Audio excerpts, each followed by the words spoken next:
Hey guys, it's Josh, and welcome back to the Not So Bad Bachelor Pad, your favorite podcast for learning how to balance between being a functional adult and a raging dumpster fire. Some days we're all a bit of a dumpster fire. Joining me inside the Bachelor Pad today is Dave Mowry. Dave, how you doing today? Great. Thanks, Josh. How you doing? I'm great. I'm great. I'm glad you were able to make time to swing through today. Yeah, well, I kind of fit. My life's kind of been a dumpster fire half the time, so I fit right in. You know, bird feather. Can you tell me a little bit about you? Where I didn't even ask. What part of the country are you in right now? Yeah, I'm just right outside Portland, Oregon. The town I live in is called Happy Valley, and which is interesting because I live with bipolar disorder and depression and severe anxiety. But Happy Valley is really a misnomer. There is no valley. It's just happy. This is the reason I have trust issues. I was like, I come looking, I'm come looking for a valley. There's not one. There isn't But one. No, but we're as just long happy as here. yeah, but I was like, but as long as everybody's happy here, then I guess it sounds like a good place. There you go. There you Yeah. go. I've lived with bipolar disorder and anxiety. Spent a long time pretending to be somebody, just pretending to be okay, pretending to be somebody, and it impacted, all my relationships and everything I did. And it's taken a long time to get past most of that stuff, learn how to live and how to deal with it, and be where I'm at now, which is in a really good spot. I know every day could be a struggle, especially early on when you were first diagnosed. Just trying to find equilibrium. So I'm glad that you've made it to a point that you can go day to day and moderate those ebbs and flows. Yeah, it used to be that never knew which me was going to wake up in the morning, the sad and depressed me, or the manic me that's ready to go and thinking I'm the smartest person in the room, and that everybody loves me. I spent a lot of time doing that. So, and that made it hard with relationships and just work and everything else because there was no consistency.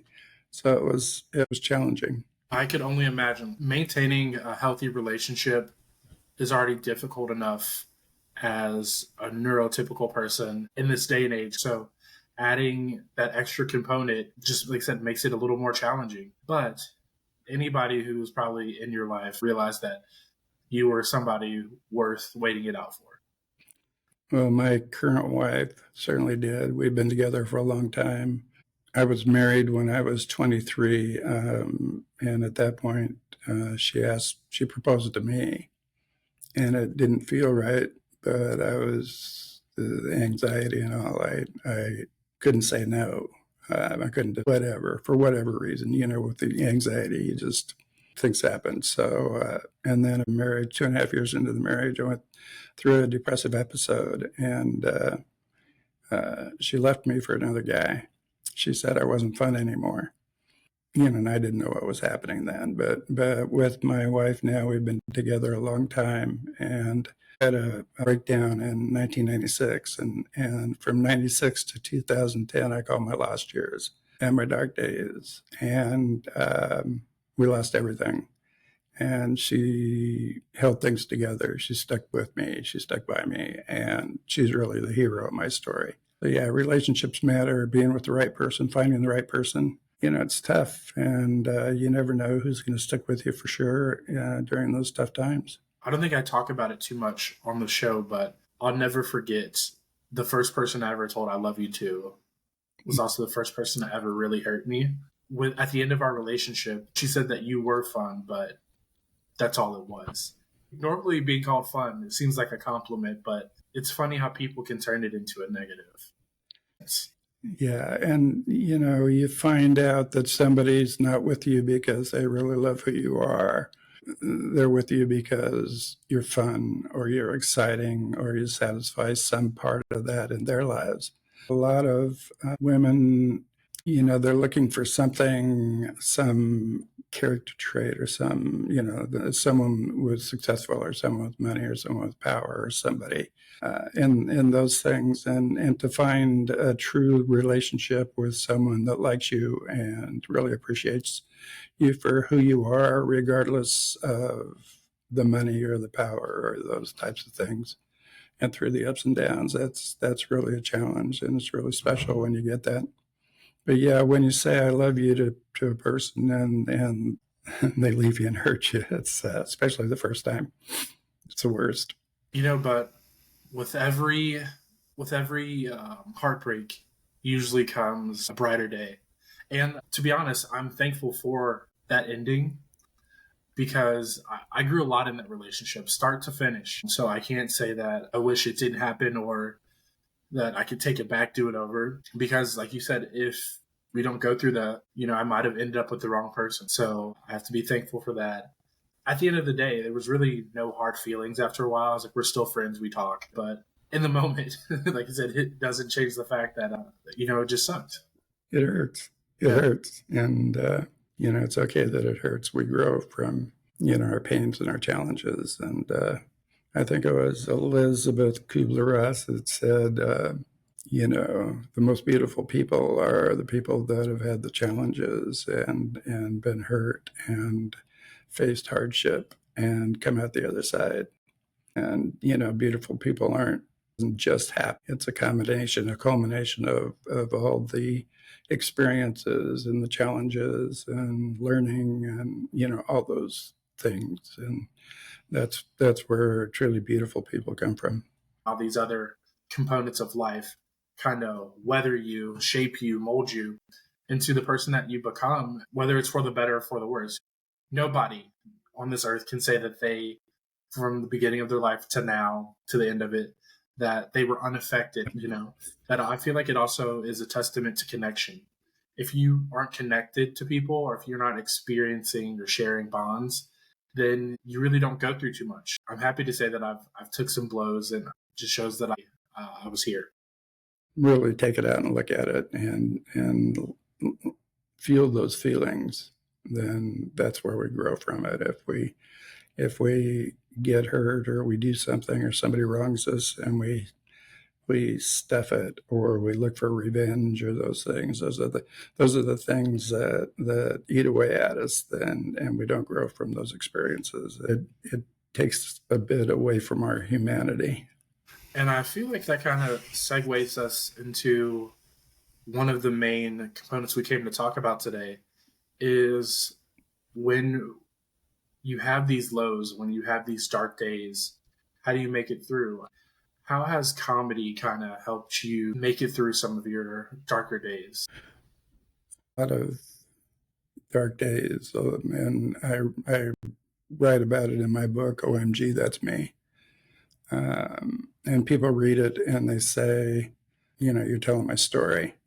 And it's about those dark days. And when you're in them, you're just in them. And it's everything you can do to hold it together, to get by, to survive. But there's a point where you are able to look a little bit beyond that anxiety, that deep, dark depression. And, for me, I held on to a lot of trauma, a lot of PTSD. I'd get panic attacks or anxiety attacks, several times a day just from hearing a song that reminded me of an experience where I totally embarrassed myself or something else where I had a lot of loss. And what learning comedy and looking for the humor in these experiences did is it changed everything. So when I heard that song that triggered those emotions that took me back to those hard times and brought up all the anxiety and the fear and the sadness and the loss, I was able to look for the humor in it. And instead of having those feelings and going back, it's where can I find the humor in that? And it changed everything. It changed everything. So I'm not, I don't get triggered. I don't get the recurring trauma from my memories and my experiences anymore, just because, I've learned to look for the humor in these experiences, and by just the act of looking for the humor in your biggest challenges, your darkest days, your biggest embarrassments, your worst losses, and you don't have to be funny. It's not about being funny. It's I mean, if you're funny, that's great. Looking for the humor changes the pathways and in your brain, and so when a memory comes up of some of my most regretful, when I was depressed, I regret the things I didn't do, and when I was manic, I regret the things that I did do, and there's lots of regrets, and I can't dwell on them. But looking for the humor in these experiences helps with the regrets, and it just puts them in the past, and gives me hope and lets me be in the present and look forward to the future. I love that. Like you said, you don't have to be funny, but I mean, some situations you, in the moment, you don't think it's funny or you can't really see because you're Oh so yeah, wrapped up, you're so involved in it. But really, after a breath and you look back, you're like, I don't even know how I got there. It was like a blur, but I can't believe that me of all people, did this or ended up here. Or I was like, sometimes I always say you just got to chuck it up to the game. Not that like dating or relationship is a game, but life sometimes it feels that way. And sometimes it feels like you're winning, sometimes it feels like you're losing. But what are we gonna do? We can't throw in the towel. We got to keep pushing. So an important point is, with my challenges and my hard times, they were really dark a lot of times, and I don't know why. People talk about the 5 stages of grief, and one of the final stage is acceptance. That's great in most situations, but really, I never accepted my fate at that point. I kept trying. It pissed me off more than anything else. All these things and all the impact of my mental health on my business, on my relationships, on my life, on my kids. It just pissed me off. And it still pisses me off. And I didn't think that I was, you know, lost and disabled and all those things. I didn't accept that. So I kept trying. And I failed most of the time. I kept trying. I couldn't work, like I said, for 14 years. But I kept trying and I kept failing. And I kept trying and I kept failing. And I don't know if it was because I was dumb or I just couldn't remember that how bad it was to try and fail. But I just kept doing it until finally, in 2010, I got a 12-hour-a-week minimum wage job at Macy's in downtown Portland. And I made it to work. It was, low stress. It was just, but I made it to work. I rode the bus and I lasted a year. And that was huge. And that was a big, my recovery. It's funny, after all I was successful and we were relatively wealthy and it was the job at Macy's, minimum wage part-time job at Macy's, that really brought me to a place where, I could find a brighter future. you never know how any experience is really going to affect you. I'm a big believer in that. So, like you said, a year on the job could be a huge milestone. That just shows consistency. That's a pattern. You've settled into it. And it's just a first step. You're like, if I can do a year here, showing up every day, I can show up probably anywhere. In my Yeah. relationship. Yeah. So I completely understand how monumental that was for you back then. And that was going to be my next question is like, was there a moment that really kind of solidified things or showed that you were regaining your sense of normalcy? Then I started a 20-hour-a-week job, and it was folks with a mental illness.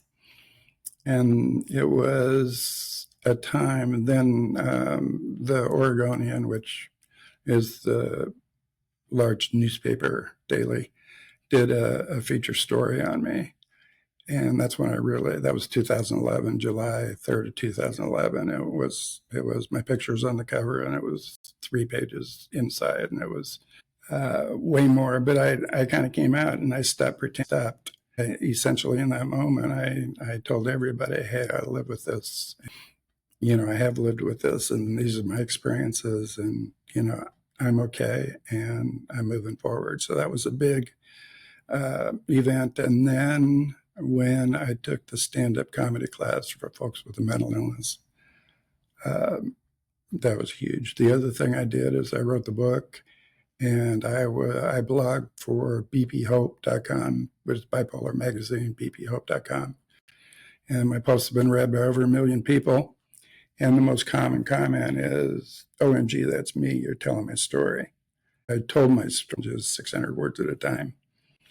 So writing was a big deal. Yeah, and then the comedy. It was like 100 people, 300 people, a few hundred people reading anything that you do is monumental, but Yeah. It had to have been overwhelming when you first found out how well received your book was, your story. Yeah, it was when I wrote, I went back to those dark days and those hard times and those feelings. I relived it and I wrote about it. So it was real, it was open, and that's why people could relate, because they had experiences that, were similar, but they couldn't necessarily put it into words. They also realized that, somebody else is going through it, and they're not alone, because most people suffer in silence. They don't talk to other people. They hide in the shadows. And so writing the blog posts, I was able to communicate that, and I took the most popular blog posts and put them in the book. That's what the book is. And it's interesting. I went back to those dark days when I wrote the chapters, the blog posts. I haven't read the book because it takes me back to those really dark days and loss and hardships and things that happened to the kids and moments. So I can't read the book. I've kind of gone through it back to front once, but I can't start at the beginning and read the book, which is interesting. And it's sold over 20,000 copies. A lot of people are reading it, but so I could write it, I could edit it, but that was for a purpose. I can understand it wholeheartedly. It takes a lot to be able to look yourself in the mirror, literally or, figuratively, which this book is, and look at your ugliest, your darkest, pieces, and to sit with it. And sometimes it's almost like tempting fate if you go back too often and dwell on the past, on that, especially when it's negative, because nothing positive comes from dwelling. We know that. And you don't need to be reminded of the person that you were, especially when you've made such strides and you started displaying such consistency. So I'm kind of glad that you don't go back and just read it. It could be your favorite movie, but that doesn't mean it's the movie you watch over and over again, know? And I can tell that this book is that to you. Yeah. You take your most embarrassing, your worst day, your biggest failure, all these things, and you write about it. But then to read it, and it's too easy. If I read it, I start to go back to the times, and it's not, just don't need to go back there. It's still raw. It's interesting. It's still raw, even after writing about it and the comedy about my experiences and all that. The real hardships are still raw. But, I don't think we should necessarily keep this all serious. I've got some mental health jokes if you'd like to hear them. Listen, let's hear the punchline. Let's get to it. Okay. Talking about relationships, it was difficult to find people to develop relationships with. So I think there should be a dating service for people with mental illness. I can see the postings now. Paranoid white male seeks paranoid white female to share compound in Idaho. Or paranoid female seeks male with no government connections.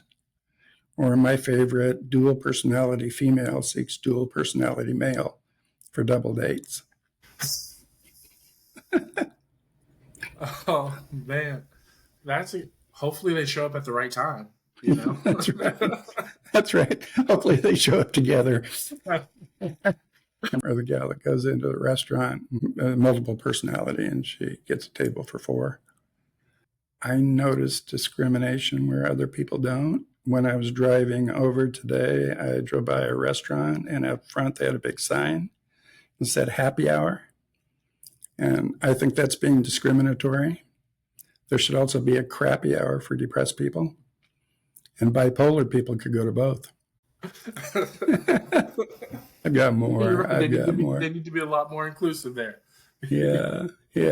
So, I teach I teach stand-up comedy to folks with mental illness. I've taught lots of classes, helped people write hundreds of jokes. And I have so many jokes that I can't remember most of them. One of the things about building relationships with people is being able to share the humor about my true, honest events and circumstances and where I've been. So, when I'm able to share a little bit of humor, people relax. They feel like they can talk to me instead of being afraid of me. There's still a lot of stigma associated with mental illness, but if we can, tell a little story or add a little humor about ourselves, then it really makes a difference and helps build relationships. Jokes, comedy really do open people up, kind of make them more comfortable. That's the word. Mm-hmm. It humanizes it. It makes it more tangible for people to start to affiliate with. So I love that you do that. Now, how long into when you started taking stand-up did you decide, maybe I want to start teaching it too? Or, because I feel like it takes a while to even, work on and, perfect your craft. So normally people want to do that before they start teaching. Yeah, it was interesting. I had who knew this could be me doing this? I had no idea. And I took the class, and it turned out I was writing a lot of jokes for other people as well and helping them while I was writing my own jokes. And with my sense of humor, it's if I find something funny, other people do too. And so it worked. And then after the first class that I took, for the people that were in that class that also took that class wanted to do another class. And the person that taught the first class was not available. So they asked me to do it. So that's when I started teaching. It was like back to back. I just fell into it. If I had to sit there and think, okay, I'm going to teach stand-up comedy, good chance I wouldn't have done it. In comedy, there's some kind of rules, and that's every word matters. And so if you can reduce a joke from 6 words to 5, you do it and it makes it better. There's also the rule of 3 where, if you got a joke and you've got 3 things or some examples or some points, whatever, 1's fine and good and 2 is okay. 3 is optimal, and anything over that is just throw it in the trash can. It doesn't work. And there's some other things. And I help people with, and we're talking about people with mental illness, and they're brave. And we got up and we performed and we had shows, and we sold out Helium Comedy Club here with 285 people. We were kind of a thing for a bit. Wow, yeah. Yeah, and these were all folks from the classes that I taught, and we're just, it's just laugh out loud funny. Nobody ever bombed. And once people in the audience realized it was okay to laugh, that we were, telling our story one joke at a time, and we were laughing, about it and we're not laughing at other people, then they started to laugh. And the people that laughed the most were people that lived with a mental health challenge or their partners or their family members. And it's just such a huge relief, or its weight just lifts this, hearing your something that you can personally relate to that's really hard in your life, and then getting a punchline and laughing about it, just a huge release. And so it's really been amazing. And like I said, who knew? I mean, I was not a performer. I was not anything. Like I said, I mean, for so many years, I would pretended to be okay, and I'd hide in the shadows and try to be the least interesting person in the room so nobody would talk to me. And then to be up on stage performing stand-up comedy with, people that I taught, and having it be, this amazing show. It's, like I said, who knew? I have no idea where it came from, how it happened. It's just been a blessing that it did, because it's helped a lot of other people. And there's so many people that want to take the class, and I've only got so much bandwidth. But it transforms people. It changes their lives, because they take their dark and hard experiences and then they find the humor in it. And then it releases that from them and it changes their lives. No, like I said, I feel like that's our goal as people. It should be to reach out a hand. If anything that I ever do or say can be the thing that inspires somebody or makes them think, hey, I can do another day, or maybe I can balance out, then I feel like it's my obligation, just as a fellow person. Nobody's immune, whether it's mental illness, life, relationships. I was like, we all have something at some point in time that really weighs us down, makes us question things, causes us to end up in situations we really didn't intend to get into. So, like I said, if you can do something, why not? Well, you said that's so important, and it's great to hear you say that, because if we're looking to reach our hand out and help somebody else, I say, every day look to do something nice for somebody. It gets us out of our heads, and we're looking at other people and doing something kind or generous, and we're not asking for anything in return. And that makes us happy. That's truly makes us happy people. Once we start living transactional lives, I feel like you end up having a more enriching experience. Or at least that's been my experience so far. I don't do things just to see what I'm going to get back anymore. Sometimes I just do it to do it. No rhyme or reason. I just either feel it's the right thing to do, or like I said, if I can, I will. I feel like that's just the lifestyle that we need to get back to as a culture. Yeah, that's so amazing that you do that, and that's really. Now, you were talking about a little earlier, like you starting out, or a few years ago, you never thought that you would be the one teaching, or that you would live here in the limelight. I feel like a lot of people feel something similar to that from time to time. We all, at some point in time, whether it's in our career or in our relationship, in our social life, we have a bit of imposter syndrome.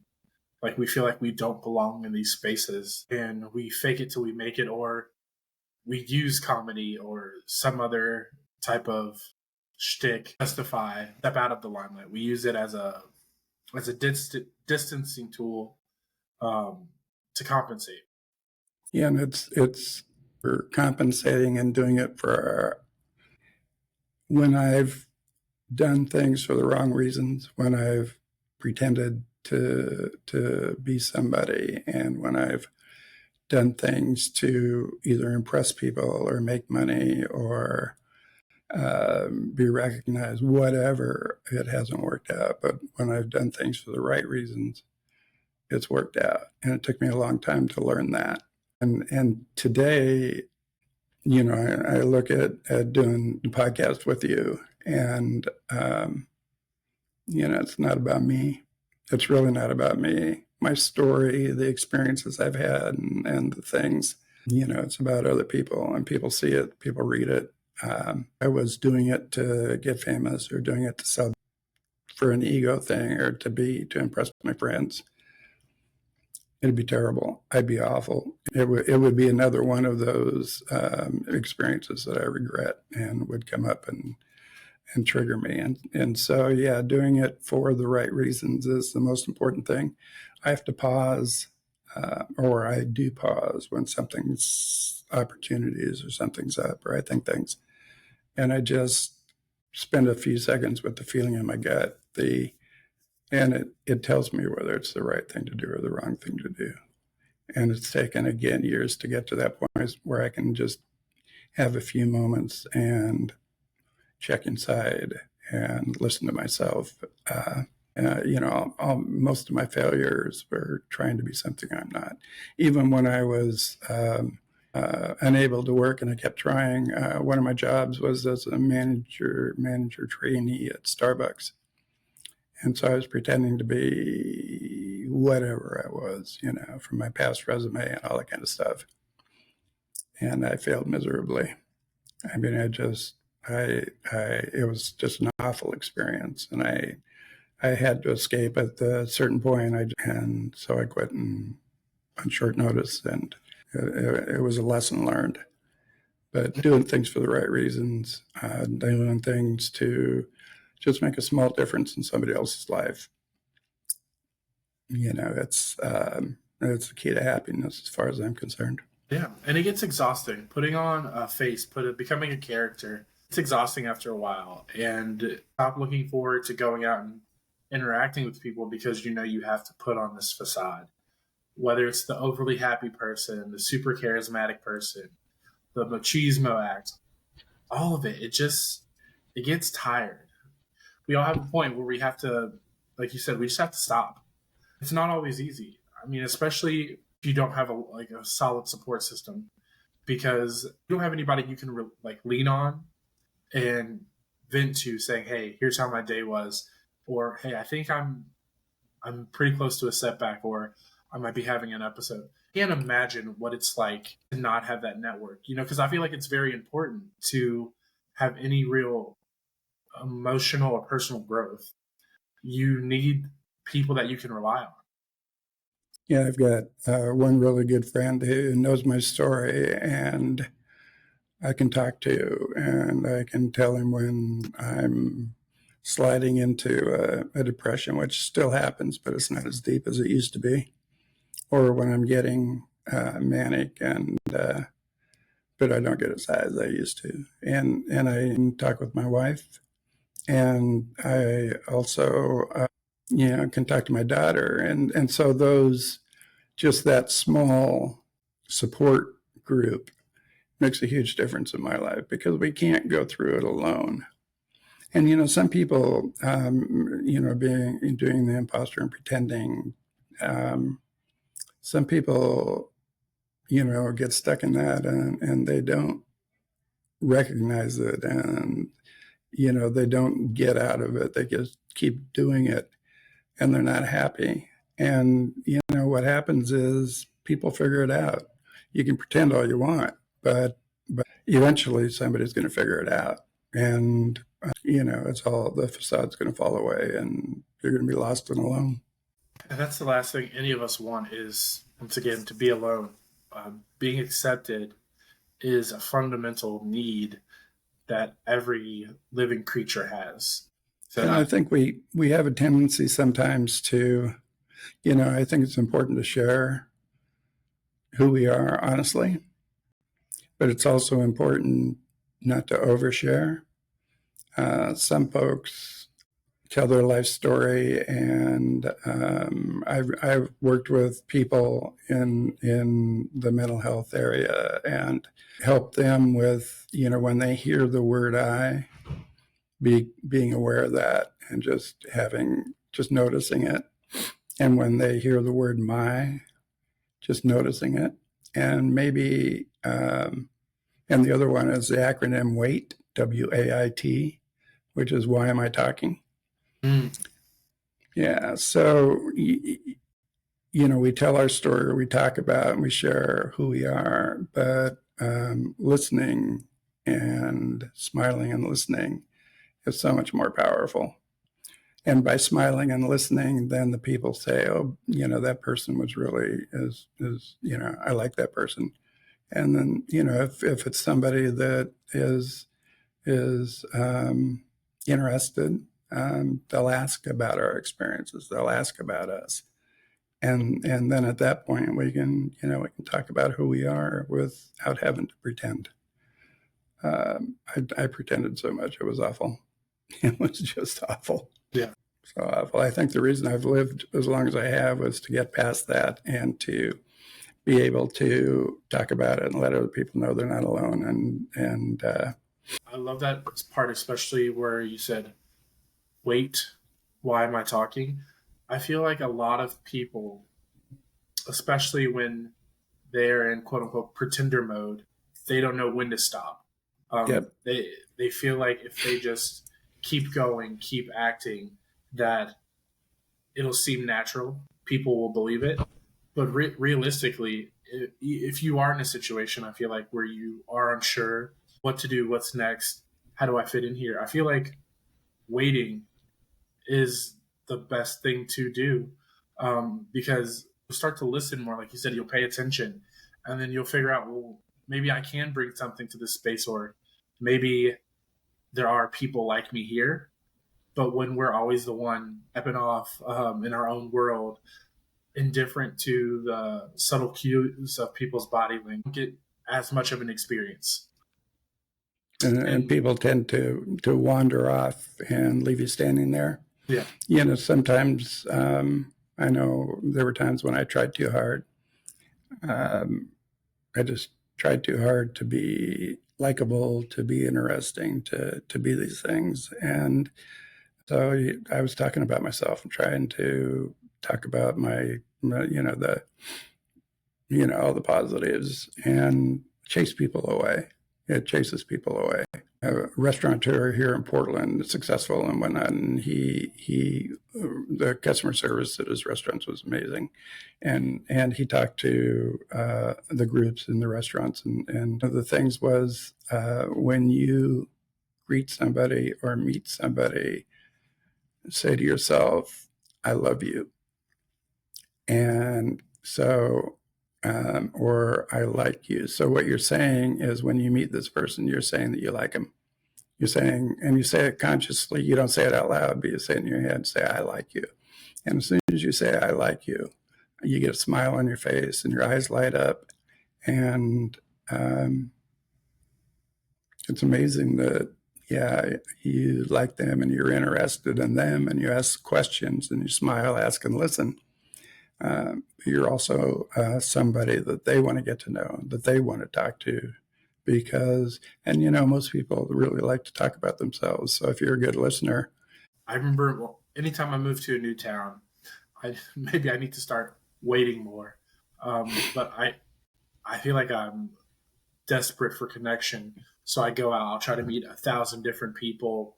I'll try to be the most likable person so that I can start a friend group in whatever new area I'm in. But I realize as I settle, as I become more comfortable in my routine, or I even develop a routine, that the people who I was their charisma to, those relationships actually don't really last that long. I don't really reach out to them or talk anymore. They don't, and we just kind of drift apart. Whereas the people who actually, even non-verbally, say it, I like in my head, and I take an interest in them, they actually take an interest in me. Those are the people who, like I said, we may not talk every day, but they check in. When we are present together, we're present and we have quality conversation. I know if I ever needed anything, whether it's to talk or a favor, that they would be there. So it really goes to show the power of authenticity. It's the way to, if you meet somebody that is you're interested in talking to, and you talk to them and ask them about themselves, and are curious and interested, and you don't overshare, and you don't try to impress by saying I, or you don't try to compete. That's what makes for the beginning of a good relationship. It is super important when you're starting something new to really meet on that equal ground. If one party is showing way more interest than the other, sometimes that disparity is too great in order to maintain the relationship, if that makes sense. And I'm trying to impress you, or you're trying to impress me. We're both pretty much just having a tit for tat situation. Or if you're just me, and you're not really allowing time or space for somebody else to interject, to even share their thought with you, pushes people away. It just rubs them the wrong Oh, way. yeah. They're like, Yeah. you really don't want to be my friend, or you're really not interested in me. You just need a body to bounce your sound off of. That's what it feels like. And you come across as needy. People don't want to be with needy people. People want equal relationships, and by being interested in somebody else and truly interested, that creates a good, strong, lasting relationship. And it doesn't have to end up being a romantic relationship. It can be platonic and whatever. But if you're single and you're in a place and there's somebody else that's attractive that you're attracted to, and you go up and you talk to them and you're asking questions and sincere, that's much more attractive than somebody that comes up, throws in a line, or tries to be whatever. It's really attractive. And if you can add some humor from time to time, that's really attractive too. Speaking of humor, do you have any more jokes for us? Because I do. I've got many. Yeah, this is one of my favorites. It's and you got to be in the right place mentally. But there was a time where things were really bad for me, and I decided to end it all. So I went up into the bathroom and I took a bunch of pills. And afterwards, I called my wife for help. She said there are more pills under the sink. So she was very helpful. She told me where more pills. It takes a minute, doesn't it?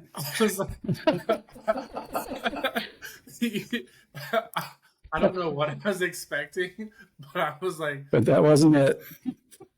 I was like, wait, that was dark. I was like, it's funny. Don't get me wrong, but I was like, I was dark. But yeah. Yeah, it's okay to laugh. I mean, these things aren't supposed to be funny, but they are. Yeah. Let's see. When I've got so many, many Christmas. When one of the things, I was taking meds for my mental health, and one of the side effects of the meds was weight gain. And true to form, I gained 30 pounds. So I decided to do something about it. I joined the club, and I started doing the treadmill for exercise. And it wasn't long before I realized the treadmill was a perfect exercise for somebody with a mental illness, because you do the same thing over and over and over again, and you never get anywhere. And then the other day I was on the treadmill, and the guy next to me looked over and he said, "You're not going very fast." I said, "That's okay. My mind's racing." You know what? I love when I think I know where a joke is going, and then I missed the punchline, and I was like, you know what? That's why I'm not the comedian. You know? Yeah, and all my humor is based in reality. It's based in truth. The beginning is based in truth, and then the punchline is what's the creative part. And the punchline is, if it's unexpected, if it's a surprise, that's what makes people laugh, because you hear a punchline and then you develop this expectation of some kind, and then the punchline shatters that, and it's a surprise, and that's what makes us laugh. I've got one other quick joke. It doesn't have to do with mental illness, and it's really simple, but very simple. Where do you live? Where are you from? Where are you at? I'm in Nashville. Demon squirrel and a Nashville squirrel. What? The accent.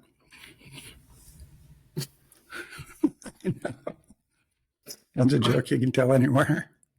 I know it's so silly and all that, but it just, these things come to me, who knows why or what. They just come. No. The guy in the office next to mine today, he came over and he's like, "I got a joke for you." I'm like, "What is it this time?" I was like, "Lay it on me." He was like, "What did the tacos say to the guy behind the counter?" What? Nothing. Tacos don't talk. There you go. Then he's There like, you wait, go. are you hearing voices? Maybe I should get you some help. And I was like, Yeah. so Yeah. And, it's great to laugh. I mean, we release endorphins, it changes everything. And it's uplifting and fun. The anxiety for me was the worst part because it was constant. The mania would go up and down and the depression would go up and down, and then it has some stable periods, but the anxiety was constant. And one of the way it manifested itself was when I went into a public restroom, if there was anybody else in there, I couldn't go. I just couldn't go. I'm nervous, anxious, whatever. So I'd go out and I'd wait until, the bathroom was empty, sometimes for 5 minutes, sometimes half an hour, whatever it was. About a month ago, my wife and I went to a movie, and after the movie, I went into the restroom, and there were other people in there, and I went up to the urinal, and I went. And at that moment, I realized how far I'd come, so I stepped back from the urinal, and I raised my hands and said, yes, yes, yes! And everybody in the bathroom looked at me like I was crazy. And I said, no, not anymore. well, I was like, I was too funny because you can picture that. Oh, yeah. Right as rain. Right Oh, as yeah. rain. Exactly. And yeah, it's like having a restroom with 10 urinals and the guy comes in and stands right next to you. Okay. I was like, nice to meet you too. Yeah. Yeah, exactly. I mean, that's what comedy is all about, is letting the inspiration take you.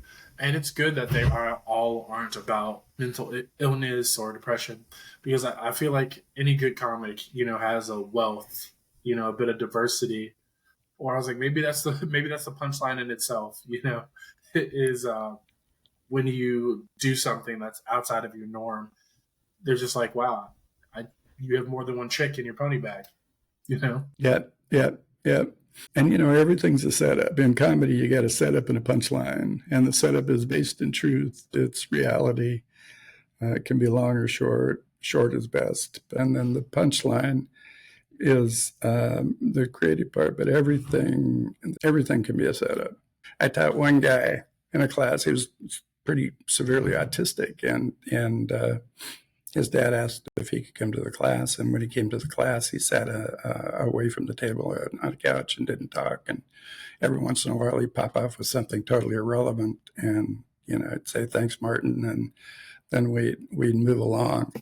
And eventually, he joined us at the table and started writing jokes, and it was amazing to see what happened. Is afterwards, when we did the show and he did it, his friends and family were in tears because they never thought they'd see Martin do anything like that. It's major. I saw his dad a little while after that, and his dad said, teaching Martin stand-up comedy, I'd created a smartass.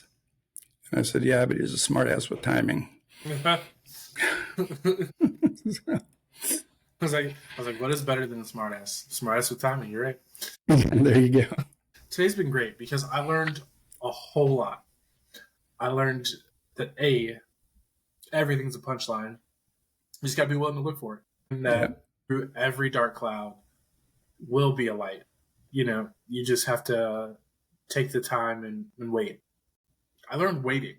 That's something I'd never been good at. People call me Speedy Gonzalez. Not because I'm always wearing a hat, but because I'm moving a mile a minute. Well, I just want to thank you for that. Before we wrap things up, can you tell us anything that you have coming down the pipeline? Do you have any more shows coming up? Are you working on anything? We've got a show in October at Helium Comedy Club here in Portland. My book, OMG, That's Me 3, which is about the comedy and 6 people whose lives were transformed by learning stand-up comedy, and that just came out it's in paperback and digital, but it just came out in audiobook, so that's out there, and it's really enjoyable because in the book we have the jokes and we have people telling the stories and things like that. And it's great to read it, but with the audiobook we were able to cut to the live shows. And so when, we talk about like Molly was a doctor and she had lost it all because of her bipolar disorder. She had to give up medicine, and she's chapter 6 in the book, and she took it to class, and now she considers herself a comic, and she performs around Portland, and it's given her purpose. And she's really funny. So you listen to chapter 6 and you learn about Molly and whatnot, but it also cuts to her on stage telling jokes and the audience laughing, and it's good. So the audiobook is something that's happening now that I feel really good about. Otherwise, I'm just plugging along, try to do something nice for somebody every day. I work with folks with mental health. I run a small nonprofit. Try to do good work and try to do it for the right reasons. So that's my life. Well, I know that I appreciate you. I know the people who are coming to your classes or that you're working with appreciate your presence as well. So thank you. Just thank you for what you're doing. You are making a difference. And hopefully that it's therapeutic for you in a sense as well. And you can keep on going day by day. Yeah. And you know what? You're making a difference too. It's really hard from your spot to really realize how much of a difference you make. There's one person that hears you and listens to your episodes. You hear their story and what you're talking about. They see themselves. It makes a huge difference in someone's life knowing that they're not alone. And you do that for people. So I appreciate that too. Thank you. Guys, thank you so much for making it to this point in the episode.